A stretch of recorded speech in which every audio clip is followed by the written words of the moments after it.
Од пчеларството може солидно да се дополни семејниот буџет, смета долгогодишниот пчелар Благој Лазаревски, кој веќе неколку децении се занимава со пчеларство. Поседува 70 пчелни семејства лоцирани во околината на Зебрњак. Годишното производство на 70 кошници кои ги поседува Лазаревски се движи од 500 до 600 килограми. Она што е интересно за овој пчелар е неговата приколка, на која тој секојдневно транспортира 30 кошници на различни места и добива мед од различни медоносни растенија.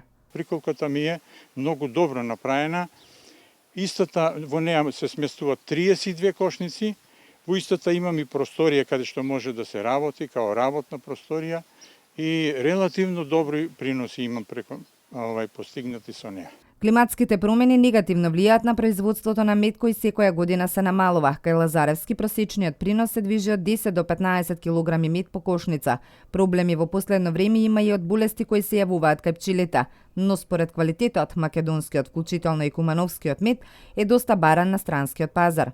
Македонскиот мед е релативно добар, затоа што јас ги имам уносено горе кај некои своји блиски, на запад, тие сите се у начело пуно задоволни од нашиот квалитет на мед.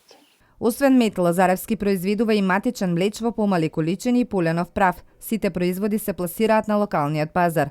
Иако секоја година се намалува годишното производство, сепак државата постојано стимулира производство на органска храна преку субвенции. И државата чини нешто. И во секој случај мораме да им бидеме захвални. А зошто?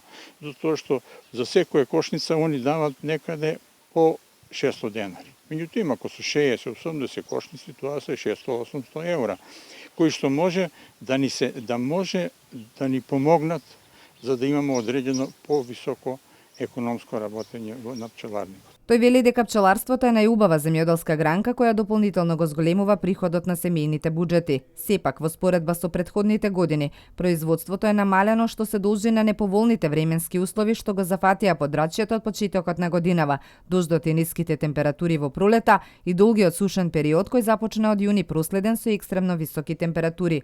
Намаленото производство е една од причините поради која пчеларите не се здружуваат и не пласираат производи на странските пазари, иако македонскиот мед е баран на европските пазари, каде што се вреднува како чиста и еколошки здрава храна.